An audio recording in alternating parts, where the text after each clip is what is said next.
Well, here is your storming welcome back to Stormical. I hope you all are doing well. So guys, in this video, I'm gonna share with you the complete fee structure of OUTR Bhubaneswar, जो कि पहले CET के नाम से जाना जाता था, college of engineering and technology, which is now called आज OUTR, Odisha university of technology and research, जो कि भुवनेश्वर में है, मेरे घर के पास ही। ठीक है, पूरा कंप्लीट फी स्ट्रक्चर जानेंगे, क्या क्या फी रहता है रेगुलर कोर्सेज के बच्चों के लिए as well as self sustaining courses के बच्चों के लिए। ठीक है, हम ये भी डिस्कस करने वाले हैं इस वीडियो में कि हॉस्टल का फी कितना रहेगा, ठीक है, TFW नॉन TFW फीस कितना डिफर करेगा। ठीक है, चलो स्टार्ट कर लेते हैं।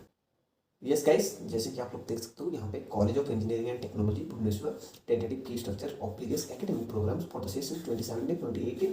गाइस, मैं आपको पहले से बता दूं कि गवर्नमेंट इंजीनियरिंग कॉलेज में ज़्यादा फी का चेंजेस होता नहीं है। ठीक है, तो आप यही फी स्ट्रक्चर मान के चल सकते हो क्योंकि उनका अपडेटेड नोटिस अभी तक आया नहीं है। सो या for first semester BTech, VR, B plan, MTech, MArch, in plan, MCA, 2 year MSc as well as 5 year integrated MSc। तो गाइस, ये फी स्ट्रक्चर इन सारे के सारे कोर्सेज के लिए है। ठीक है, college fee for first semester only, hostel fee पर सेमेस्टर।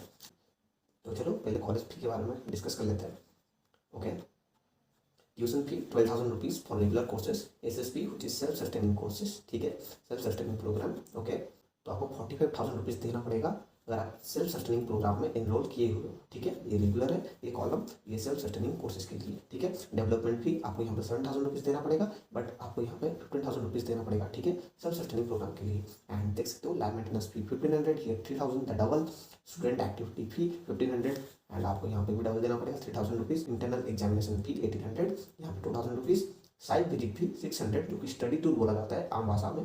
ठीक है, 600, यहाँ पे आपको 1,000 रुपीज़ देना पड़ेगा, पर्सन मनी जो कि रिफंडेबल होता है। ठीक है, 2,500 रुपीज़, यहाँ पे 3,000 rupees, training and placement fee one time एक ही बार दिया जाएगा 5,000 रुपीज़, यहाँ पे सेल्फ सस्टेनिंग प्रोग्राम के लिए ये वाला कम है 4,000 रुपीज़। ठीक है, transportation fee 4,000 rupees each for both regular as well as self sustaining courses. ठीक है, एलुमनाई एसोसिएशन फी, एलुमनाई मतलब आप जब फोर्थ ईयर के बाद पास आउट हो जाते हो तो आप एक एलुमनाई कहलाते हो। ठीक है, तो उसके लिए आपको 1,500 रुपीज़ देना पड़ेगा एक ही बार। ओके, एंड आपका टोटल फी हो जाता है 37,400 अगर आप रेगुलर कोर्सेज में इनरोल किए हो, नहीं तो आपका 81,500 रुपीज़ हो जाता है अगर आप सेल्फ सस्टेनिंग कोर्सेज में इनरोल किए हुए हो। ठीक है, चलो ये बात करते हैं हॉस्टल के बारे में। एंड सेल्फ सस्टेनिंग कोर्स कौन कौन से कोर्सेज हैं, कौन कौन सा ब्रांच है सेल्फ सस्टेनिंग कोर्स, वो हम वीडियो के आगे में डिस्कस कर लेते हैं। ठीक है, हॉस्टल फी पर सेमेस्टर, सीट रेंट, एस्टेब्लिशमेंट फी, इलेक्ट्रिसिटी चार्जेस, हॉस्टल डेवलपमेंट फी, वाटर चार्ज, कॉमन रूम फी, ये सारे को मिलाकर आपको पर सेमेस्टर 5,330 रुपीज़ देना पड़ेगा। ठीक है, पर सेमेस्टर मतलब साल को 2 बार देना पड़ेगा। ठीक है,